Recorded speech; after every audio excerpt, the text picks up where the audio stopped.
Did you ever stop to think about a city? What made it grow so big and what made it grow where it is? No two cities are exactly alike, but all of them grew up in pretty much the same way. In the beginning, crude trails are cut through the wilderness, and a junction becomes a logical place to establish a trading post.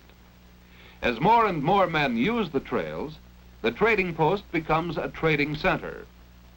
Rivers, too, are trade routes which cause the town to grow. The surrounding country may be rich in farmland, forests, or mineral deposits. These add to the wealth of the town and draw people to it. Factories rise to turn these natural resources into things men buy. The early trails become roads. Railroads are built. A good harbor becomes a seaport. Roads grow into wide motor highways. Finally, air trade routes are established to serve what is now a giant trading center. Leaving our mythical city, let's see how this process of growth has given rise to the principal trading centers of the Pacific Coast: Seattle, Portland, San Francisco, Los Angeles, and San Diego. Seattle is located on Puget Sound and is easily reached by ocean-going ships. It is also the end of the line for several transcontinental railroads. Nearby are lands rich in forests, agricultural products, and mineral resources. These are the things that have made Seattle grow. The harbor of Seattle is the finest in the Northwest. Besides serving passenger and freight ships from all over the world, it is the center of a giant ship repair and shipbuilding industry. Into Seattle's freight yards come products destined for shipment overseas and raw materials from nearby areas. Being near sources of raw materials, Seattle has become an important manufacturing center. Grain elevators are another familiar sight. Much of the wheat grown in eastern Washington comes to Seattle to be milled into flour. Lumbering is one of the main industries of Seattle and the entire Pacific Northwest. The importance of this industry is evident not only in the lumber mills, but throughout downtown Seattle, where we find the offices of many lumber companies, banks which have grown big on lumber, and wholesalers who supply the needs of the lumber camps and sawmills. In fact, the lumbering industry is so important that it fills 2/3 of the freight cars which go out of Seattle, and it is one of the main causes for Seattle's growing to be the third largest trading center on the Pacific Coast.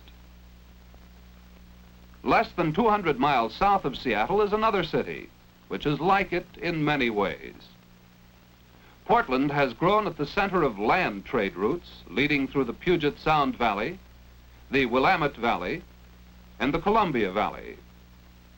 Ocean ships travel up the Columbia and Willamette rivers to a fine river port located about 100 miles from the sea.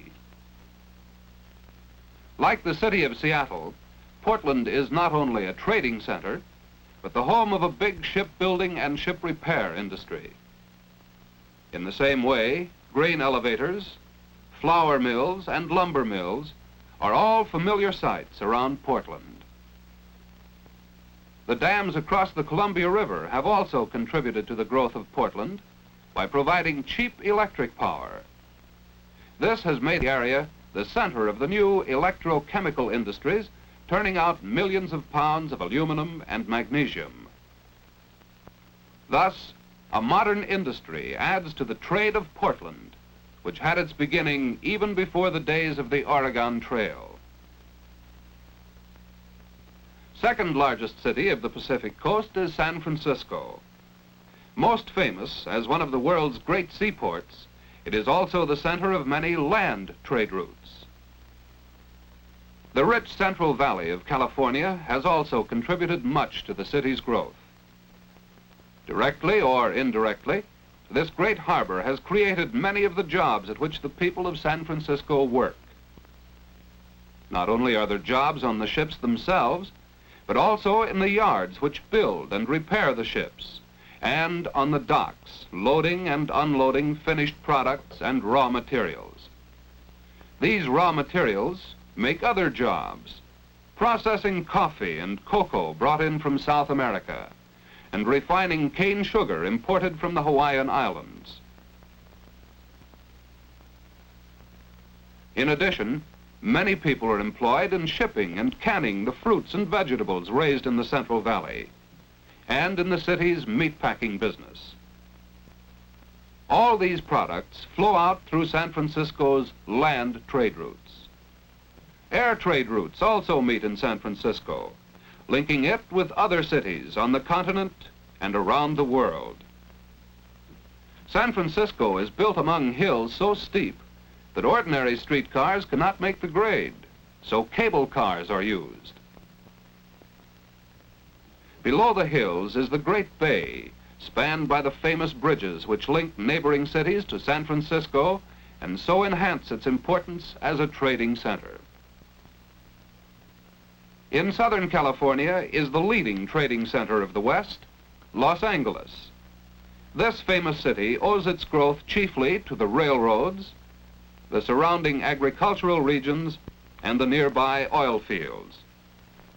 With these to grow on, Los Angeles has also become one of the world's largest cities, and in the process of growing, it has absorbed many nearby towns within its outer limits. The climate has also helped the city to grow. Not only does the mild weather and the year-round sunshine attract tourists and vacationists, but years ago it attracted the great motion picture studios to Southern California.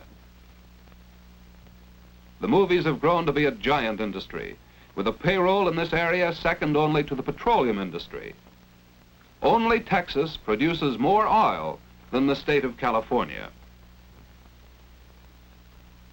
The refining and processing of these vast oil resources is the largest industry of Los Angeles. Synthetic rubber is now being produced from oil in great new factories. With oil available as a cheap fuel, Los Angeles has become an important manufacturing center. It is the country's largest manufacturer of oil well machinery, such as that being installed here. It is a leader in the production of airplanes. More automobiles are assembled here than in any city except Detroit. Los Angeles makes almost as many tires as Akron, Ohio, and as much furniture as Grand Rapids, Michigan. In the manufacture of clothing, it ranks fourth in the nation. Unlike the other trading centers we have seen, Los Angeles had no ready-made natural harbor. But at San Pedro, that handicap has been overcome. Here, a modern harbor has been built to handle outgoing shipments of oil and other products, and incoming shipments of lumber and other materials bound for the factories. As a center of air transportation, Los Angeles leads the West. Passenger travel has been heavy for many years. Now, the air lanes are becoming real trade routes, especially valuable for shipping perishable goods. The last of the major trading centers is San Diego, which has fewer industries than the others and a limited number of trade routes. However, like Los Angeles, San Diego has a mild climate, and so it makes quite a business of catering to tourists. The principal industry is canning fish and other products of the sea. San Diego is the home of a huge naval operating base and training center. While this is not exactly an industry, it helps to build a city in the same way, for it makes jobs and adds to the prosperity of the community. And so we see that while each of the 5 major trading centers of the Pacific Coast has its unique characteristics, all have grown for the same reasons as the mythical city we started with. A number of trade routes came together over land and water and through the air. The surrounding country is rich in farmland, forests, or mineral resources, and these give rise to the growth of industrial activity. All these things make jobs, drawing people from everywhere, and building up a city alive with the activity of a giant trading center.